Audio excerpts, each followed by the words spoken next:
자, 계속해서 11번부터 보도록 하겠습니다. 자, 66,000V 이하의 고압의 전기기기가 있는 장소에 물분무 헤드를 설치할 경우 전기기기와 물분무 헤드 사이에 얼마 이상의 거리를 두고 설치하여야 하는가라고 되어 있습니다. 자, 물분무 소화 설비는 자, 무상으로 이렇게 분무가 되기 때문에 이제 전기 화재에도 이제 적용이 된다 했죠. 자, 물 분무 소화 설비는 이제 무상으로 이제 분무가 되기 때문에 전기 화재에도 이제 전기 화재에 적용이 된다. 이렇게 얘기했었습니다. 자, 전기 화재에 적용이 되는데 무턱대고 이렇게 헤드를 고압 기기하고 이렇게 놓게 되면 어떻습니까? 이것도 마찬가지 물이기 때문에 이제 감전의 위험이 있습니다. 그래서 최소한의 이제 자, 이격 거리가 있어야 된다. 결국 뭡니까? 이거는 전기하고 이제 절연 조치를 해야 된다는 얘기죠. 전기하고 절연 조치. 자, 이렇게 해서 이제 66,000V 이하가 있는데, 여러분들은 이제 대략적으로 이제 이거는 이제 객관식 문제이기 때문에 대략 그 근처, 자, 이제 66,000V를 이제 킬로볼트로 하게 되면 이제 66kV가 됩니다. 66kV.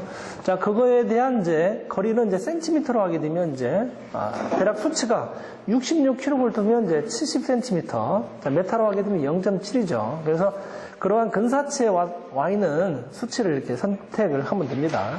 그래서 이제 66,000V는 이제, 0.7m. 자, 가번이 되겠죠, 가번. 자, 나번 같은 건 1.1m다. 자, 1.1m 같은 경우는 이제 11만 볼트, 대략적으로 11만 볼트가 이제 해당이 되겠다.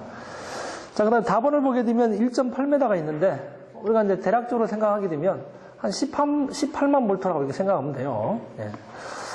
자, 그 다음에 라번을 보게 되면 이제 2.6m이기 때문에 이제 대략 27만 5천 볼트 이하가 이제 2.6m가 되겠습니다. 자, 그래서 답은 가번이 되죠. 다음 12번. 포소화 설비용 송수구의 설치에 대한 설명에 다 틀린 것은 되어 있습니다. 자, 여기서는 이제 포소화 설비용 송수구입니다. 포소화 설비 송수구. 네. 우리가 이제 여기는 뭐 일반적인 이제 옥내소화전이든 오기소화전이든 여기에 해당되는 그러한 송수구가 아니고 여기는 이제 포소화 설비의 이제 포에 대한 송수구가 되죠. 결국 뭡니까? 포소화전에 해당되는 포소화 설비가 송수구가 되겠습니다. 송수구. 자, 이거 송수구 같은 것은 이제 어떻습니까? 소화 설비에다가 그러니까 즉 뭡니까? 포소화 설비에다가 소화 활동을 이제 포수용액을 이제 공급하기 위해서 포수용액입니다. 포수용액을 공급하기 위해서 이제 벽이나 이제 외벽에 이렇게 설치하는 그런 관을 우리는 이제 송수구라고 하죠. 자, 가번을 보게 되면 송수구는 소화 작업에 지장을 주지 않는 장소에 설치해야 된다. 그렇죠? 송수구는 반드시 이제 소화에 이제 지장이 없는 곳에 이제 설치를 해야 됩니다. 자, 송수구는 송수 압력 범위를 표시한 표지를 설치한다. 반드시 이제 송수구에는 송수 압력 범위를 표시를 해야 됩니다. 그래서 소방차가 와서 여기에다가 이제 송수구에다가 이제 연결시킨 다음에 이제 포수용이 방출이 돼야 되기 때문에 반드시 이제 송수 압력 범위를 이제 표지를 해야 된다라는 것.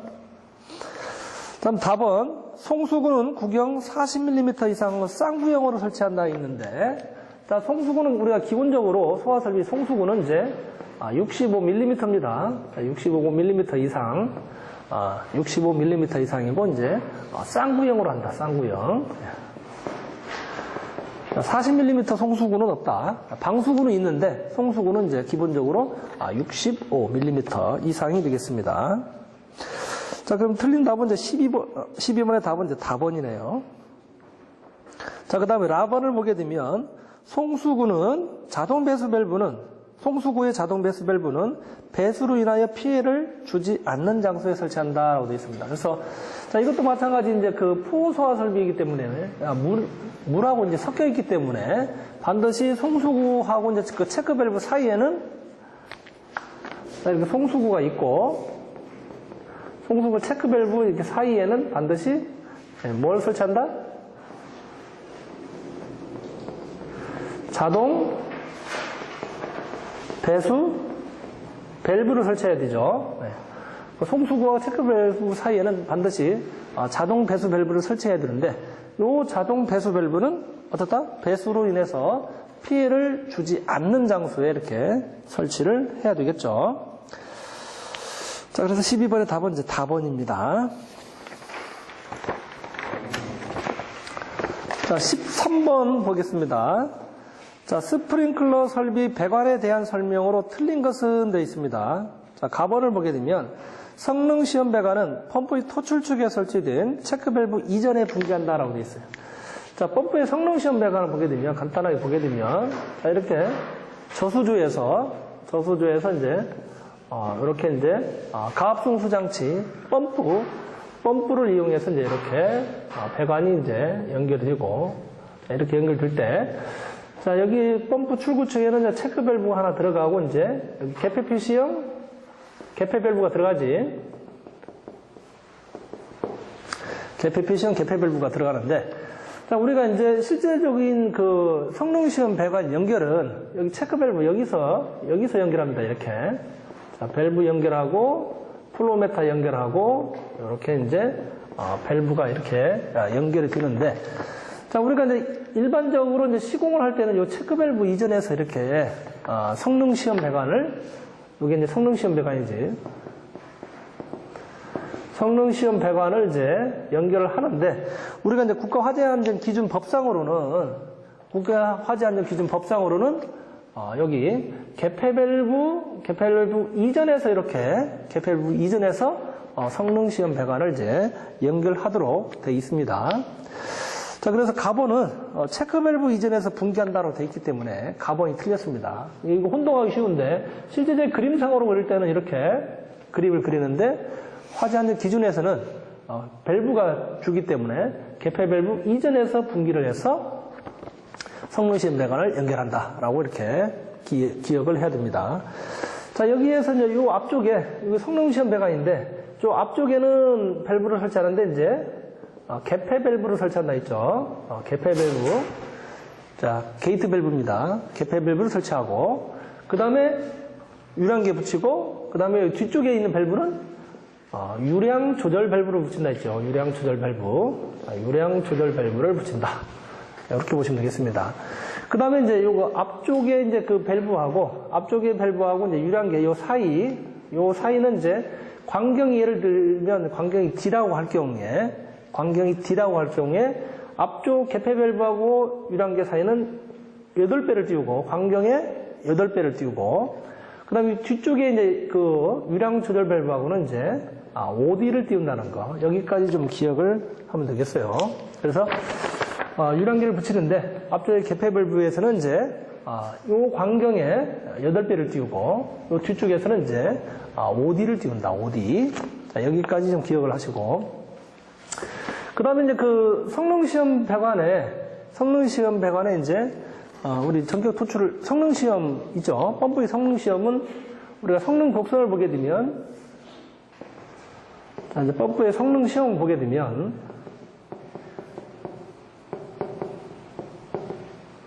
자, 요쪽이 이제 Q입니다. 유량입니다. 이쪽은 유량. 자, 단위는 뭐 여러분들이 생각할 때, 뭐 리터 퍼 미너로 해도 상관없고, 큐빅미터 퍼 미너로 해도 상관없습니다.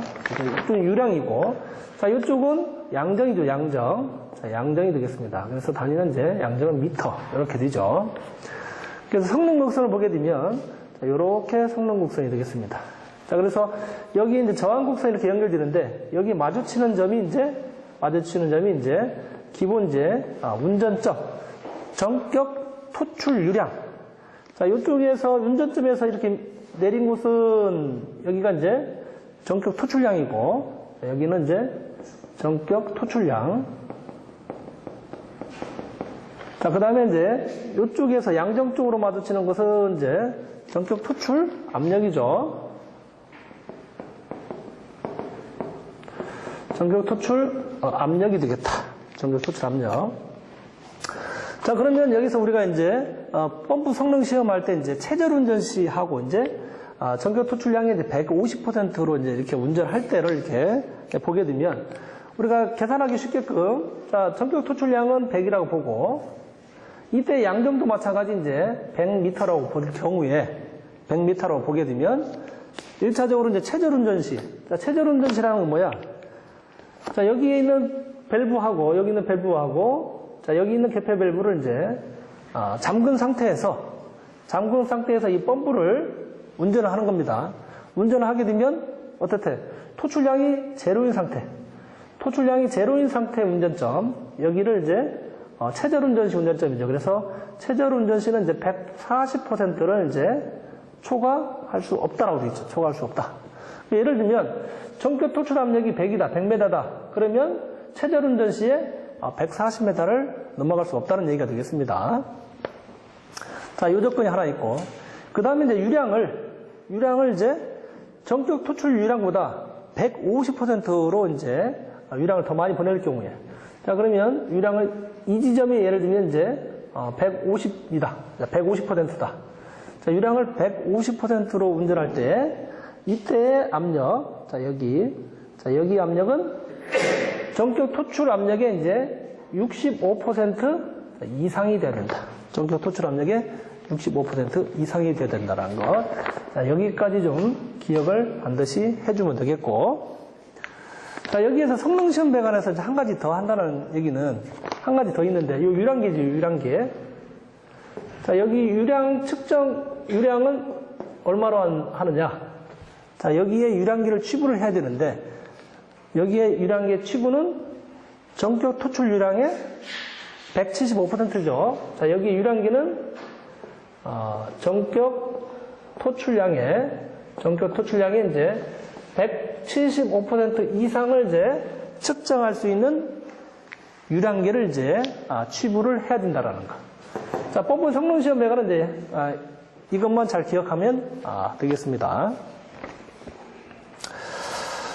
자, 나번을 보게 되면 습식 스프링클러 설비 또는 부합식 스프링클러 설비의 설비에는 헤드를 향하여 상향으로 수평 주행 배관을 기울기를 500분의 1 이상 이렇게 기울기를 줘야 되겠죠. 그래서 수평 주행 배관은 500분의 1 이상. 그 다음에 가지 배관은 얼마입니까? 가지 배관은 참고로 이제 가지 배관은 250분의 1 이상. 자, 250분의 1 이상의 이제 기울기를 줘야 된다. 자, 나번은 맞고, 다음 4번. 급수 배관에 설치되는 템퍼 스위치는 감시 제어반 또는 수신기에서 동작의 유무 확인을 할 수 있어야 된다. 그렇죠. 반드시 이제 템퍼 스위치로서 이제 밸브가 열려 있는지 닫혀 있는지를 반드시 이렇게 체킹할 수 있게끔 해야 됩니다. 자, 다음은 4번. 주차장의 스프링클러 설비는 습식 유의 방식으로 한다라고 되어 있습니다. 그래서 주차장 같은 경우에 스프링클러 설비는 이제 건식 또는 준비 작동식 스프링클러 설비를 하죠. 그래서 주차장 같은 경우는 이제 그 겨울철에 난방을 하지 않기 때문에 배관의 이제 동파를 이제 방지하기 위해서 건식 또는 준비 작동식으로 대부분 하고 있습니다. 그리고 대부분 이제 준비 작동식 프리액션식을 준비 작동식을 많이 설치하고 있죠. 13번의 답은 가번이 되겠습니다. 자, 그다음 14번. 자, 제연 설비에서 배출 풍도 단면의 직경이 300mm인 경우에 배출 풍도의 강판 두께 기준은 되어 있습니다. 자, 배출 풍도라는 것은 이제 쉽게 얘기하면 덕트로 있죠, 덕트. 덕트가 바로 이제, 배출 풍도는 이제 배출을 하는 덕트가 되겠고. 자, 덕트를 보게 되면 우리가 이제 이렇게 사각형 덕트가 있습니다. 사각형 덕트. 자, 이렇게 사각형 덕트로 대부분 되어 있죠. 자, 사각형 덕트를 보게 되면, 자, 긴 변이 있고 장변이 있고, 긴 변이 있는 지역이 있고, 그 다음에 이제, 단변, 짧은 지역이 있습니다. 장변과 이제 단변이 있습니다. 그 다음에 이제 그 덕트에도 이렇게 사각형 덕트가 있는 반면에 우리가 또 원형 덕트도 있죠. 원형 덕트. 원형 덕트. 자, 원형 덕트 같은 경우는 이제 직경, 직경을 얘기를 합니다. 그래서 사각형 덕트 같은 경우는 이제 장변을 기준으로 하고 원형 덕트 같은 경우는 직경을 기준으로 해서 이제 이 철판의 두께가 이제 결정이 됩니다. 그래서 우리가 일반적으로 이제 철판의 두께는 0.5T, 이 티크니스는 이제 우리가 일반적으로 이제 밀리미터 단위로 쓰는데, 자, 우리가 일반적으로 0.5T 하게 되면 밀리미터라고 이렇게 이해를 하면 됩니다. 그래서 0.5밀리미터, 그 다음에 0.6밀리미터, 그 다음에 0.8T, 자, 1.0T, 자, 1.2T. 우리가 지금 덕트로서 일반적으로 이제 공장에서 쉽게 절곡해서 쓸 수 있는 그러한 덕트는 1.2T까지 있습니다. 두께는 1.2mm죠. 자, 그러면, 자, 기준은 이제 장변 또는 이제 원형 덕트 같은 경우는 직경, 사각 덕트 같은 경우는 장변을 기준으로 한다 있습니다. 그래서 0.5T 같은 것은 이제 길이가 이제 450mm 이하, 450mm 이하. 그 다음에 0.6T 같은 것은 이제 450 초과에서 이제 750 이하가 되겠죠. 그 다음에 0.8T는 750 초과가 되겠지. 750 초과, 1500 이하가 이제 0.8T를 쓰고, 그 다음 1T 같은 것은 이제 1500 초과에서 이제 2250mm 이제 이하가 이제 1T를 씁니다. 1T. 그 다음에 이제 1.2T는 2250 초과가 되겠죠. 초과가 되겠습니다. 자, 그래서 여기 문제에서는 이제 직경이 이제 300mm이기 때문에 300mm니까 자, 여기에 해당되죠. 그래서 0.5mm가 답이 되겠습니다. 그래서 14번의 답은 이제 가번 0.5mm 이상 이렇게 보면 되겠죠. 자, 그 다음에 15번 다음 중 피난기구의 화재안전 기준에서 사용하는 용어의 정의에 포함하는 피난기구는 되어 있습니다. 피난기구. 자, 피난기구를 보게 되면 우리가 이제 그 국가화재안전기준 이제 301이죠. 301에 이제 피난기구가 있어요. 자, 피난기구가 있고 또 하나는 이제 국가화재안전기준 NFSC에 이제 302를 보게 되면 이제 인명안전기구가 있죠. 인명안전기구가 있다. 자, 여기 보게 되면 1번 가번을 보게 되니까 이제 공기안전매트 있죠. 공기안전매트. 자, 공기안전매트.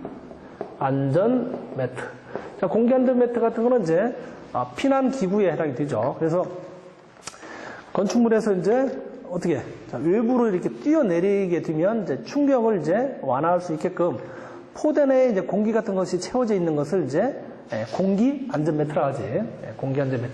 그래서 공기 안전매트는 이제 피난기구이기 때문에 여기에서 이제 15번의 답은 이제 가번이네, 가번. 자, 그 다음에 이제 여기 나번을 보니까 이제 방열복 있죠, 방열복.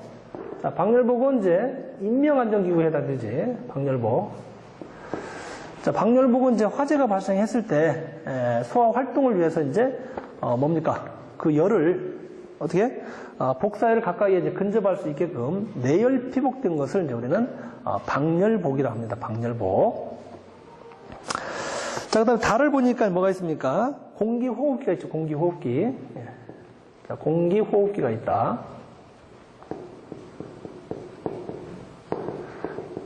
자, 공기호흡기 같은 것은 화재가 발생하게 되면 유독가스가 발생하죠. 유독가스가 발생하기 때문에 그 유독가스를 이제 어떻게 유독가스 중에서 이제 일정 시간 이제 호흡할 수 있게끔 하기 위해서 설치하는 것이 이제 공기호흡기가 되겠습니다. 자, 이거는 이제 인명안전기구에 해당되지. 자, 그 다음에 라를 보니까 이제 인공소생기가 있어요. 인공소생기. 인공소생기도 마찬가지 이제 인명안전기구에 해당된다. 자, 저기 이제 그 인공소생기 같은 것은 이제 호흡 부전 상태. 부전이라는 것은 이제 호흡 기능을 이제 상실한 상태지. 호흡 기능을 상실한 사람한테 이제, 뭡니까? 인공호흡 시에 이제, 이렇게 환자를 이제 보호하는 기구가 바로, 인공소생기가 되겠습니다. 인공소생기. 자, 이렇게 이제 인명안전기구에는 이제 이렇게, 방열복, 공기호흡기, 인공소생기, 이렇게 세 가지가 있습니다. 자, 그러면 피난기구에는 공기안전센터 말고 또 뭐가 있죠? 자, 지하층에 들어가는 피난용 트랩 있죠. 피난용 트랩. 예. 자, 피난용 트랩 같은 것은 사다리하고 좀 비슷하다 있습니다. 사다리하고 비슷한데 발판이 있고 이제 난간대까지 이제 설치되어 있는 것이 이제 피난용 이제 트랩이 되겠다. 자, 그 다음에 뭐가 있지? 자, 미끄럼대 같은 것이 있지. 미끄럼대. 자, 우리 미끄럼대는 다 알 것이고. 자, 그 다음에 이제 구조대가 있다. 구조대. 네. 구조대. 자, 구조대 입구가 이제 이렇게 포대 형식으로 돼서 사람이 이제 그 안에 이제 뛰어내릴 수 있게, 뛰어내리면서 피난할 수 있는 것이 이제 구조대가 되겠다. 구조대. 자, 그 다음에 이제 그 왕관기도 있죠. 왕관기. 자, 왕관기. 한 사람이 이제 피난할 수 있는, 몸의 자중에 의해서 이제 피난할 수 있는 게 이제 왕관기가 있고. 자, 이 왕관기는 이제 계속 연속해서 사용할 수 있는 반면에, 자, 그 다음에 이제 간이 왕관기가 있죠. 간이. 자, 간이 왕관기 같은 것은 이제 연속해서 이제 사용할 수 없는 것이 이제 간이 왕관기가 되겠다. 자, 그 다음에 이제 이 왕관기 같은 것은 이제 한 사람이 이제 피난할 수 있는 그러한 피난 장비인데, 두 사람 이상이 이제 피난할 수 있는 이제 다수인 피난 장비가 있지. 다수인 이제 피난 장비가 있다. 다수인 피난 장비. 다수인 피난 장비가 있고, 이거는 이제 두 사람 이상이서 한 번에 이제 피난할 수 있는 것이 이제 다수인 피난 장비고.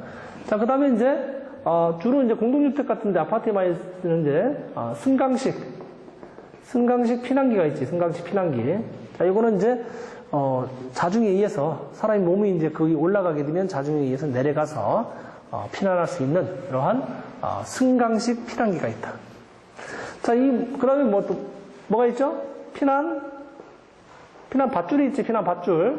자, 피난 밧줄이 있고, 피난 밧줄. 그 다음에 이제 피난 사다리. 피난 사다리. 자, 이런 것도 있고. 그 다음에 빠진 게 이제 피난교가 있지. 피난교. 예, 피난교가 있다. 자, 피난교가 있다. 자, 피난교. 자, 이런 것들이 이제 국가화재안전기준 301에 있는 이제 피난기구고. 자, 국가화재안전기준 302에 있는 것은 인명안전기구, 방열복, 인공소생기, 그 다음에 공기호흡기 이렇게 세 가지가 있다. 자, 그래서 15번에서는 이제 피난기구이기 때문에 가번에 이제 공기안전벨트가 이제 답입니다. 다음에 16번 보도록 하겠습니다. 자, 이산화탄소 소화 설비 저압 저장 용기 방식 중 용기는 자동 냉동기를 설치하여 일정 온도 및 압력을 유지해야 한다. 이때 온도와 압력의 기준은 되어 있습니다. 자, 이거는 이제 이산화탄소 소화 설비인데, 자, 이산화탄소 소화 설비 같은 경우는, 자, 이산화탄소 소화 설비 같은 것은 이제 고압식과 이제 저압식이 있습니다. 자, 고압식과 이제 저압식이 있다. 자, 우리 여기 문제에서는 이제 저압식에 대한 문제죠. 저압식이. 자, 고압식 같은 건 참고적으로 이제 고압식 같은 경우는 이제 우리가 일반적으로 이제 68리터짜리의 용기를 이렇게 이제 여러 가지 이렇게 용기를 이렇게 이제 집합관을 묶어서 이렇게 이제 방사하는 형태로 되어 있는 것이 이제 고압식이고, 그다음에 이제 저압식 같은 것은 이제 큰 용기, 이렇게 큰 저장 탱크가 있습니다. 이렇게 큰 저장 탱크에 이제 한 번에 이제 여기다가 이제 이산화탄소를 저장해서 이렇게 방출하는 것이 이제 저압식이 되겠습니다. 저압식. 그래서 고압식과 이제 저압식이 있다. 자, 그러면 여기에서 이제 그 저장 압력이 있는데, 자, 저장 압력을 보게 되면 고압식 같은 경우에 저장 압력은 이제 우리가 이제 20도씨일 때, 상용 온도, 우리가 일반적인 온도 20도씨일 때 이제 여기에 저장되는 압력이 이제 6메가파스칼 이상, 6메가파스칼이고, 그 다음에 이제 저압식 같은 경우는 이제 압력을 이제 낮춰야 되죠. 압력을 낮춰서 이제 액체 상태로 저장을 합니다. 그래서 이제 이산화탄소를 저장하더라도 이제 다량의 이산화탄소를 이제 저장할 수 있는 방법이 이제 저압식이죠. 그래서 저압식 같은 경우는 이제 온도는 이제 마이너스 18도씨죠. 마이너스 18도씨 이하로 하면서 압력은 2.1 메가파스칼을 유지합니다. 2.1 메가파스칼. 자, 여기서 문제에서는 요거를 물어봤죠. 그래서 저압식 같은 경우는 이제 여기에다가 이제 마이너스 18도씨를 유지하기 위해서 이 안에다가 이제 뭐가 들어가? 코일이 들어가고 여기에 이제 냉동기를 설치합니다. 냉동기. 그래서 냉동기에다가 여기에다가 이제 온도 센서를 달아서 이렇게 이제 18도씨에 세팅을 해서 냉동기가 항상 18도씨를 이제 유지하게끔 하는 것이 이제 저압식이 되겠습니다. 자, 이렇게 이제 저압식 같은 경우는 이제 18도씨 이하를 항상 유지시켜줘야 되고, 예를 들면 만약에 18도씨 이상이 되게 되면 고압으로 인해서 여러 가지 문제가 생길 수 있습니다. 그래서 반드시 저압식 같은 것은 이제 이렇게 냉동기를 설치해서 마이너스 18도씨를 유지시켜주고, 그때 압력은 2.1 메가파스칼로 이제 유지를 해야 된다. 여기까지 기억하시면 되겠고. 참고로 여기 이제 헤드의 방사 압력을 보게 되면, 자, 고압식 같은 경우에 이제 헤드 방사 압력을 보게 되면,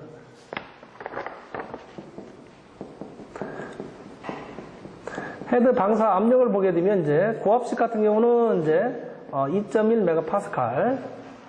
메가파스칼 이상이고, 그다음에 저압식 같은 경우는 이제 1.05 메가파스칼로 이렇게 헤드가 방사가 된다. 이산화탄소가 이제 헤드에서 방사되는 게 저압식 같은 거는 1.5 메가파스칼로 방사가 되고, 자, 고압식 같은 것은 이제 2.1 메가파스칼로 이렇게 방사가 된다라고 이제 여기까지 좀 기억을 해주면 되겠습니다. 자, 여기서는 저압식이기 때문에 나번을 보니까 이제 마이너스 18도씨 이하에서 약 2.1 메가파스칼로 유지된다라고 되어 있죠. 그래서 16번의 답은 이제 나번이 되겠습니다. 다음 17번 보도록 하겠습니다. 자, 대형 소화기에 해당되는 소화약제량으로 옳은 것은 되어 있습니다. 대형 소화기.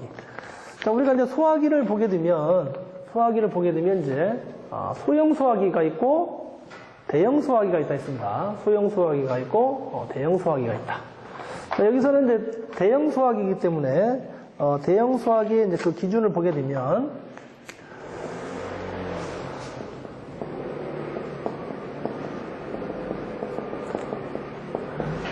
자, 대형 소화기는 이제 소형 소화기 같은 것은 이제 가볍죠. 사람이 이렇게 들고 이렇게 바로 이렇게 그 소화 작업을 할 수 있는데, 대형 소화기 같은 것은 이제 용량이 크기 때문에 사람이 운반할 수 있는 이제 운반대가 있고, 이제 뭐가 있어요?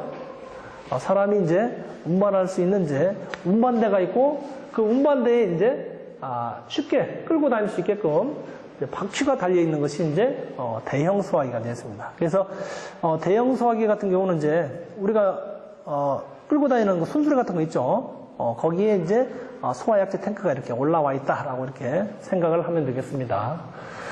자, 그럼 대형 소화기 기준은 우리가 A급 같은 경우는 몇 단 이상이라 있어요? 자, A급 같은 경우는 이제 대형 소화기 기준이 10단위 이상이라 했죠. 10단위 이상이고, 자, B급 같은 경우는 이제 20단위 이상이 이제 대형 소화기죠. 자, 그런데 여기에서는 요걸 물어본 게 아니고 소화약제별로 이제 대형 소화기 이제 부분을 물어보고 있습니다. 그래서 소화약제별로 보게 되면 이제 자, 포각물 분할이 이렇게 외우면 됩니다. 포각물 분할이. 그럼 앞쪽에다가 이제 2, 6, 8, 2, 3, 5 이렇게 적습니다. 2, 6, 8, 2, 3, 5. 그럼 여기다 동그라미 하나씩 칩니다. 동그라미 하나씩 치고, 자, 포각물은 이제 단위가 킬로그램으로 나타내고, 자, 킬로그램. 그 다음에 분할이는 이제 리터로 한다. 자, 이렇게 기억을 하면 됩니다. 쉽게. 그래서 이제 이 포는 포소화약제가 되겠고, 자, 그 다음에 이제 여기 강은 이제 강화액이지. 여기는 강화액. 자, 그 다음에 물소화약제. 그 다음에 분은 분말이지. 분말. 그 다음에 할은 할로겐. 할로겐 화합물. 할로겐 화합물이다. 자, 그 다음에 이는 이산화탄소다. 이산화탄소 소화약제가 되겠다. 자, 이렇게, 이 이상이 이제 대형 수학입니다. 이 이상이 이제 대형 수학이다. 자, 가번을 보니까 이제 강화액이 있습니다. 강화액. 자, 50리터죠. 강화액 같은 것은 이제, 60. 이거 잘못됐네요. 네. 여기가, 포강물이, 죄송합니다. 포강물이 리터죠. 네. 여기가 리터고, 여기가 리터고, 분말 할로겐 이산화탄소가 이제 여기가 킬로그램이죠. 네. 여기가 이제 킬로그램입니다. 이렇게 됩니다. 네. 자, 리터와 킬로그램. 자, 이제 강화액은 이제 50리터다. 자, 50리터이기 때문에 이제 대형 수화기 아니지. 그래서 60리터 이상이 돼야만 이제 대형 수화기가 된다. 자, 나번 기계포가 있습니다. 기계포. 자, 포소화약제죠. 포소화약제는 20리터. 근데 여기서는 이제 15리터가 있기 때문에 이제 대형 수화기가 아니고. 자, 답은 이산화탄소 40kg. 자, 이산화탄소 같은 것은 이제 50kg 이상이어야 되는데, 이것도 마찬가지 이제 틀렸죠. 자, 그 다음에 라번을 보니까 이제 분말 30kg 있죠. 자, 분말 같은 경우는 이제 20kg 이상이면 이제 대형 수화기이기 때문에 지문에서 이제 30kg 나왔기 때문에 이제 라번이 이제 대형 수화기 기준이 되겠다. 그래서 17번의 답은 이제 라번이 되겠습니다. 라번. 다음 18번 보도록 하겠습니다. 자, 연결 송수관 설비 가압 송수 장치를 수동 스위치의 조작에 의해 기동되도록 하고자 한다. 이때 수동 스위치 설치 기준 중 맞는 것은 되어 있습니다. 자, 연결 송수관 설비는 이제 소화 활동 설비라 있어요. 자, 연결 송수관 설비는 이제 자, 소방대들이 쓰는 이제 소화 활동 설비라 있습니다. 그래서 어떻게 됩니까? 송수구에다가 소방차가 와서 이제 호스를 연결해서 이제 이렇게 소화 작업을 하는데 우리가 이제 이 소방차에 이제 그 미는 압력, 소방차에서 이제 물을 공급할 수 있는 압력이 한계가 있습니다. 한계. 그래서 이제 우리가 이제 연결 송수관 설비는 지표면에서부터 이제 각 층에 이제 가장 먼 방수구까지 높이가 70m죠. 70m 이상인 경우에는 가압 송수 장치를 설치하게끔 되어 있습니다. 그래서 가압 송수 장치를 이제 설치를 해야 된다. 이렇게 이제 펌프를 설치를 해서 70m 이상인 경우도 이제 물이 원활하게 이제 공급이 되도록 이렇게 해야 되는데, 자, 이렇게 가압 송수 장치를 이제 설치할 경우에는 이제 수동 스위치를 반드시 설치하게끔 되어 있습니다. 자, 수동 스위치를 설치하는데, 수동 스위치는 이제 1개 이상이 아니고 반드시 2개 이상이 설치해야 된다. 2개 이상. 자, 2개 이상 설치가 돼야 되는데, 이 중에서 반드시 한 개는 여기 송수구, 반드시 한 개는 송수구 부근에 설치를 해야 된다. 자, 이게 중요한 거지. 한 개는 반드시 2개 이상. 자, 가압 송수 장치가 설치되는 경우에는 수동 스위치를 설치를 해야 되는데, 수동 스위치는 2개 이상 설치해야 된다. 2개 이상 설치해야 되는데, 그 중에서 반드시 한 개는 송수구 부근에 설치한다. 송수구 부근에. 자, 여기까지 좀 기억을 해야 됩니다. 그래서 이제 이러한 가압 송수 장치는 이제 참고로 지표면에서 방수구까지 높이가 70m 이상인 경우에 이제 가압 송수 장치를 설치한다. 자, 여기까지 좀 기억을 하게 되면 여기 있는 문제는 이제 무난하게 이제 풀 수 있는 문제가 되겠습니다. 자, 그래서 가번을 보니까 수동 스위치는 감시 제어반과 동력 제어반에 설치하여야 한다라고 되어 있기 때문에 틀렸죠. 그래서 한 개는 이제 송수구가 나와야 됩니다. 자, 나번 수동 스위치는 감시 제어반을 포함하여 2개 이상 장소에 설치해야 된다라고 했죠. 그래서 감시 제어반을 포함해서 2개가 아니고, 자, 답안을 보니까 수동 스위치는 송수구 부근을 포함하여 2개 이상의 장소에 설치해야 된다라고 되어 있죠. 그래서 답안이 맞습니다. 그래서 한 개는 반드시 송수구 부근에 설치를 해야 된다라는 거 반드시 기억을 하시기 바랍니다. 자, 그래서 18번의 답은 이제 답안이 되겠죠. 다음 19번 보도록 하겠습니다. 자, 바닥 면적이 10,000스퀘어미터인 방호 공간에 폐쇄형 스프링클러 설비를 설치할 경우 자, 몇 개의 습식 유수 검지 장치가 필요한가라고 되어 있습니다. 자, 우리가 이제 스프링클러 설비를 보게 되면